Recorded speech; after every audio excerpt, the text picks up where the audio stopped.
Então, pessoal, agora nós vamos continuar com a nossa aula de ciências, porque hoje nós tivemos uma experiência, não foi? Legal, né? Descobrir o porquê que às vezes a gente pensa que algo está vazio, como o vidro, né? E, na verdade, ele está cheio de ar, um elemento importantíssimo para que nós tenhamos vida, tá? Nosso livro de ciências, vocês vão pegar, né? Vamos aprender juntos. Pega ele, por favor. Nós vamos dar uma caminhadinha no nosso livro. Vocês vão pegar ele na página 36, tá?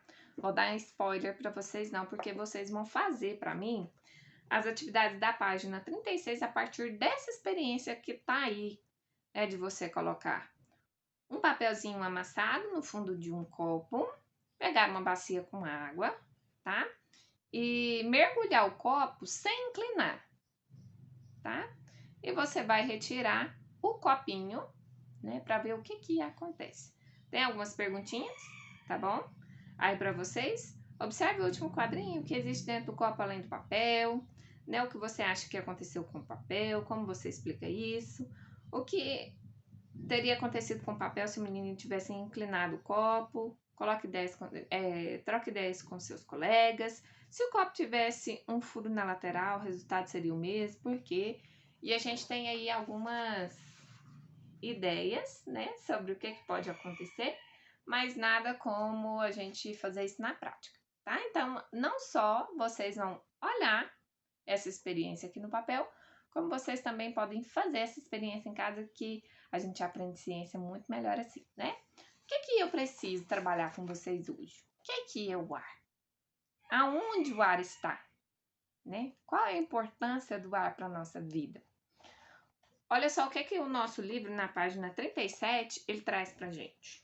O ar, ele envolve todo o planeta e forma uma camada chamada atmosfera, tá? Então, já tem uma informação importante que você pode pegar o seu lápis e riscar aí no seu livro. O ar, ele envolve todo o planeta, formando uma camada chamada atmosfera. Professora, quais planetas que têm atmosfera dentro do nosso sistema solar? Apenas a Terra. É por isso que apenas na Terra é que nós encontramos vida. Professora, mas existe vida fora do planeta Terra? Aí é uma pergunta que nem os cientistas conseguem nos responder. Por quê? Porque nós falamos de um sistema que observa uma estrela específica, que é o Sol, sendo que nós temos constelações infinitas, nós temos várias estrelas, várias estrelas, né? E o nosso universo, ele é imenso. Ele não pode ser contado, medido, né, de uma forma simples. Então a gente precisa ter a noção de que o nosso universo, ele é muito maior do que nós imaginamos. Nós temos planetas e planetas e planetas e planetas que provavelmente nós, seres humanos, com a nossa capacidade limitada até então, não vamos conseguir medir nunca, né? Porque o homem, ele não consegue desbravar isso fisicamente, né? A gente consegue alguns aparelhos, né? A gente tem as lunetas. Hoje a gente já tem os telescópios, né, que são muito desenvolvidos, né, mas ainda nós não conseguimos medir, né, e nem ir tão avante dentro, nem mesmo do nosso sistema solar, né, mas é importante nós sabermos e reconhecermos a nossa, mesmo sendo tão pequenininhas, né, como se fosse um grãozinho de areia no universo. Nós vivemos em um planeta que nós só podemos falar isso, nós vivemos porque nós temos essa camada de ar que envolve o nosso planeta chamado atmosfera, né? O ar, ele está ao redor das pessoas, nos poros do solo, dissolvidos na água e dentro do corpo dos seres vivos. Todos os seres vivos, eles têm dentro de si um pouquinho de ar, tá? Nós trazemos para dentro do nosso corpo um tipo desse ar e eliminamos também outro tipo de ar, tá? Outro tipo de composto que tem dentro desse ar, tá bom? Na respiração, é possível sentir o ar passando para dentro e para fora do corpo através do nariz ou da boca. Então, vamos fazer essa experiência, ó. Entrou o ar, pensa. Ele tá fresquinho, ó. A tia tá com o nariz aqui fungando, né? Entrou o ar no meu corpo. Agora como que ele sai? Quentinho. Diferente, né? Se ele entra pela boca. E se ele sai? Também quentinho. O que acontece, será, dentro do nosso corpo, né? O que acontece? Entra um composto do nosso ar chamado oxigênio pelo nosso nariz ou pela nossa boca?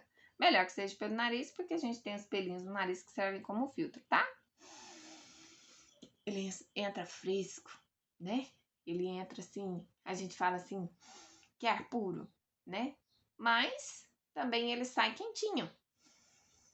O nosso pulmão lá dentro, né? Ele produz, né? Uma queima, né? Que vai dentro de todas as células do nosso corpo, né?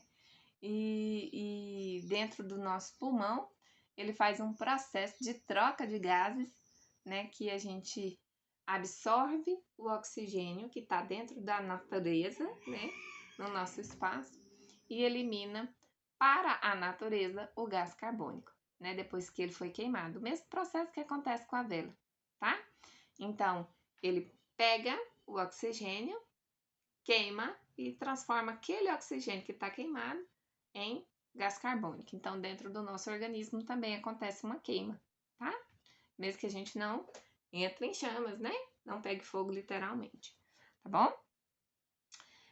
Um copo vazio, na verdade, ele não tá vazio, ele tá cheio de ar, né? Então, se eu falo para você, esse vidro aqui, o que é que tem dentro dele?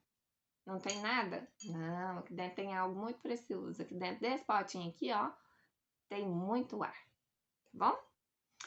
Quanto mais próximo do nível do mar, mais ar está presente na atmosfera.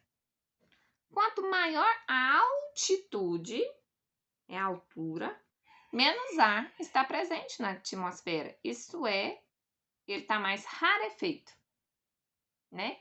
Ele vai ficar mais rarefeito, ele vai ficar mais raro, né? De ser encontrado. Então, quanto mais próximo ao nível do mar, né? Quanto mais baixo, mais ar na atmosfera. Quanto mais longe, menos ar dentro da atmosfera, né? Quanto maior a altitude, menos ar, né? Quanto mais próximo, né? Quanto menor a altitude, nós temos mais ar. A gente vê porque que muitas vezes é tão difícil subir um morro, né? Ou é tão difícil a gente subir numa montanha, ou a gente vê os grandes escaladores, né? Tentando subir no pico de um monte, né? Vai lá até o cume, que é aquela parte maior zona. Por que muitas vezes eles parecem tão cansados? Porque quando a gente está no nível do mar, a gente tem uma qualidade e uma quantidade de ar maior, né? Quanto mais alto, menos ar, né? Vocês já viram um jogador de futebol que às vezes vão jogar, por exemplo, no Peru? Vai a seleção brasileira jogar lá no Peru. E aparentemente os jogadores eles estão muito mais cansados. A bola não rola do mesmo jeito que rola aqui no Brasil. E a gente fica assim, gente, o que está acontecendo nesse jogo? O que está acontecendo com esses jogadores que eles estão tão cansados? Eles precisam se preparar durante muito tempo, porque o ar ele é mais rarefeito. Por quê? Porque o Peru é muito acima do nível do mar, né? Então ele é muito diferente daqui do nosso normal aqui do Brasil, né? Então, que nós estamos ali muito próximos, né? Desse nível do mar, tá bom? Então, quanto mais alto é um lugar, menos ar ele possui. Por isso que as pessoas ficam mais cansadas, né? Muitas vezes tem muitas doenças pulmonares, tá? Então, é muito mais difícil respirar em locais com maior altitude, como no topo de certas montanhas, né? Nós temos no nosso livro, aí na página 37, uma representação da atmosfera, que nós temos a camada de gases que envolve a Terra. Olha, esse desenho aqui que nós vamos analisar, tá vendo? Vocês vão ver que nós temos uma camada de gases que envolve a Terra. De acordo com alguns cientistas, ela pode ter mais de 1000 quilômetros de espessura. Então, ela é bem grande, né? Quanto maior a distância da superfície, mais rarefeita é a atmosfera. A região da atmosfera mais próxima da superfície é essa onde nós temos aí o voo dos balões, dos aviões, tá? Então, nós temos aí as nuvens, né? Nessa parte ainda a gente tem, ó, muito caminho ainda para ser percorrido aí para cima, né? Os satélites, por exemplo, né? Nós estão ainda numa camada lá muito maior, né? E chega ao ponto de ter o fim da atmosfera. Quando tem o fim da atmosfera, não existe a gravidade. Por isso que quando a gente vê representações, por exemplo, dos nossos astronautas dentro de foguetes que vão acima dessa atmosfera terrestre, o que acontece? Eles não conseguem nem ficar com os pés no chão, né? Eles já começam a ter aquela influência da gravidade, eles ficam meio que flutuando, assim, né? Dentro ali dos foguetes, né?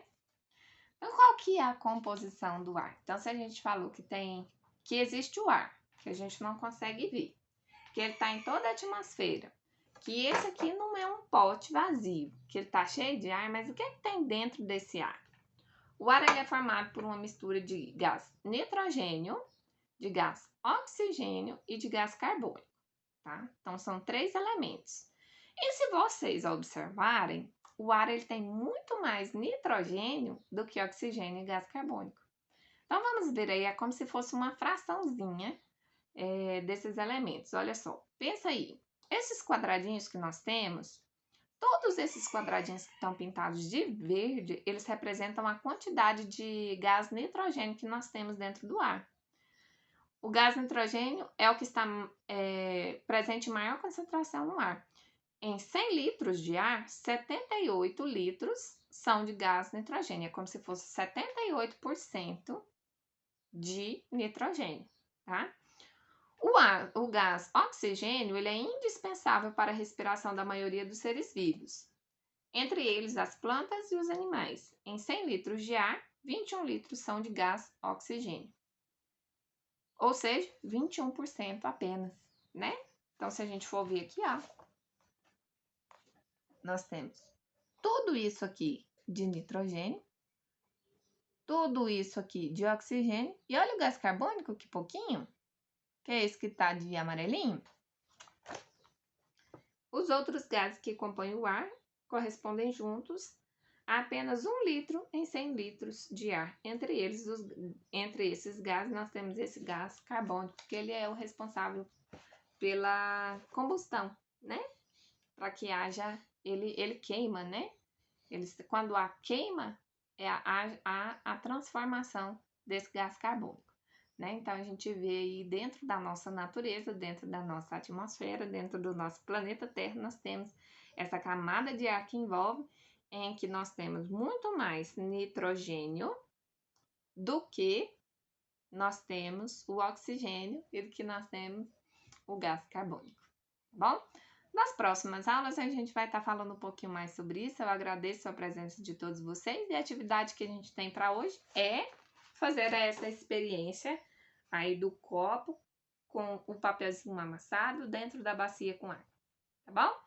E quem quiser gravar um videozinho fazendo essa atividade, vai ser show de bola. Quem quiser também testar essa experiência que a tia Vanessa fez, e eu vou colocar para vocês um desafio. Quem quiser fazer essa atividade, você pode fazer assim também. Você coloca um prato ou um pires, né? Aquele de você colocar a xícara.